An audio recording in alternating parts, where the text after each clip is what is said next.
It sounds like President-elect Donald Trump is going to take on Obamacare right away. He's long vowed to undo President Obama's signature health care legislation as soon as he's inaugurated, though he recently indicated he might keep a couple of parts of the law.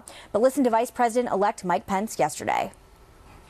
Decisions have been made that by the president-elect that he wants to focus out of the gate on repealing Obamacare and beginning the process of replacing Obamacare with the kind of free market solutions that he campaigned on. From there, we'll work on issues ranging from ending illegal immigration, reviving our economy through tax reform, rebuilding the military, restoring the infrastructure of this country.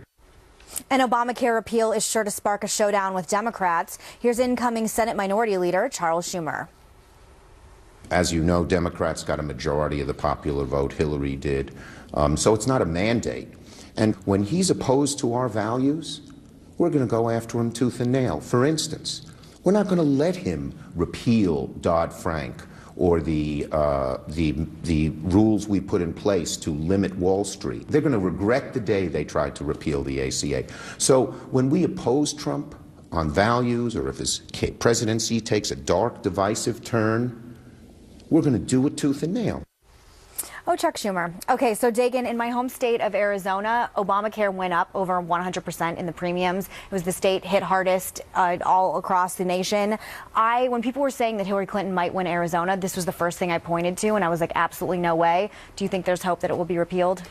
I don't think it's going to take the shape of a complete repeal, but I do think that this is one of the first things that they have to work on. And by the way, rule number one, Donald Trump won, and so did the Republicans with the coattails that he had.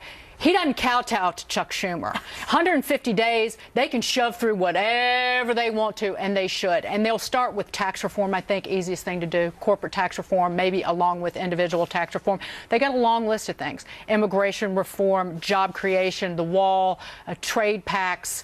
But I think that with this, they've got to focus on reducing the cost. They could easily just take the subsidy part of this and convert it to like a refundable tax credit, if you will. There's certain things that they can do piecemeal. But they've got to. But why do the Democrats act like, sorry, I don't mean to raise my voice, act like that this has been such a success for people? 25% increase in premiums, less choice, exchanges leaving states. People aren't even buying health care because they get nothing for their money. And this is a success that the Democrats are worried about going away. I think you could argue that's why she lost, you know, because the bad news about Obamacare and former President Clinton coming out saying this is just the craziest thing in the world, that all happened before Director Comey's October 28th announcement that they were proceeding with the investigation. And, you know, she lost Pennsylvania because they also had a huge premium spike there. Now, the big question is, do you get rid of the pre-existing condition clause? Because if you don't get rid of it, if you keep it, you have to keep the individual mandate, which essentially means you keep two of the main pillars of the ACA in place. If that's the case, then Democrats can actually go in with Republicans and recraft the legislation in a bipartisan way, which is much smarter than this back and forth, heels dug in, scorched earth bickering that Schumer is doing right now. You know, and if President-elect Trump says he wants to keep pre-existing conditions, that is, again, a signal to the left that this is an area where we can work together. But if that's how they're starting this transition, it's bad news for the rest of the country. What about just this was a money vote? I mean, a lot of Americans, they say Obamacare, but they don't really know everything about it. They just know that the premiums went up. They know how it affects them. Exactly. Yeah. One of my friend's father, he's a huge Democrat. He goes, yeah, even he was against it before the vote. He's like, my dad's paying $1,200 more this year. He's a teacher, and his health care went up $1,200 more. So it's a pocketbook vote. So it comes down to, I mean, there needs to be something in place. So I think that a total repeal is probably not in the cards, but it's got to be a significant change. Well, Chuck Schumer doesn't do himself any favors by not acknowledging the problem there. I mean, in this interview that he gave to the New York Times in his office, he's basically saying flat out that Democrats would not cooperate in any way with overturning the Affordable Care Act. At the same time, he makes concessions in this same speech that as long as we don't sell out, we have an obligation to the millions of Americans who are struggling. Mr. Trump won by appealing to middle America better than his opponent. It's the pocketbook. Yeah. And by the way, it's nice to see that the Democrats are still living in fantasy land in terms of the financial situation of the American people, and that just means that the Republicans are going to get their way. If they were doing such a bang-up job, why don't they have the majority in the Senate right now? Right. Yeah, and Trump won. All right, it's that simple. Meanwhile, President Obama not ruling out the possibility of speaking out on politics once he leaves office. At a press conference yesterday in Peru, the president saying he, quote, doesn't plan to be a constant critic of his successor, but he won't necessarily stay silent either. If there are issues that have less to do with the specifics of some legislative proposal or battle, but go to core questions about our values and our ideals, and if I think that it's necessary or helpful for me to defend those ideals, then I'll examine it when it comes. And the New York Times reporting that President Obama won't fade away. The newspaper writing, quote, in his remarks to activists, Mr. Obama urged them to stop moping and to ratchet up their opposition to Mr. Trump by Thanksgiving. He promised to join their cause soon after telling them, quote, you're going to see me early next year and we're going to be in a position where we can start cooking up all kinds of great stuff to do.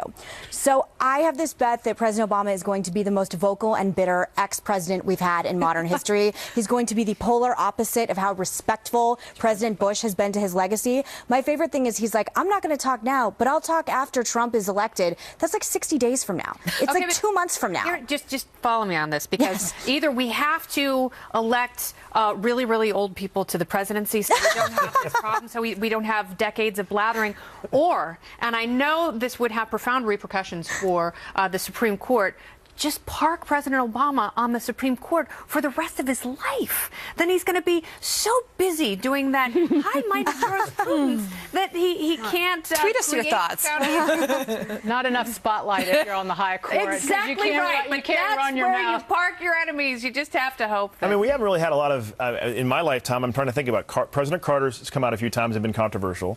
President Reagan, first President Bush were pretty quiet, obviously. President Clinton. And then, of course, President 41 was also, kind of was pretty quiet. I mean, really, the only comments you hear were from Cheney in the last few years. Cheney's come out a few times, the former vice president, of course, and been controversial. So it is going to be interesting to see, because President Obama is young. He is obviously very energetic, and clearly somebody that a lot of people look up to. And what's going to be interesting to see is if how much is pride going to get in the way?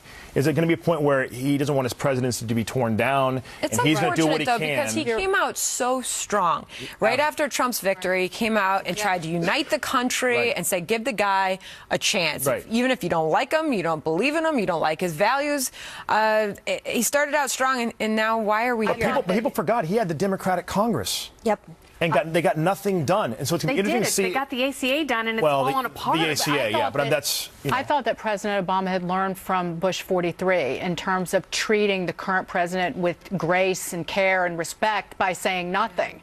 And maybe he sticks to what we've seen in the past several weeks.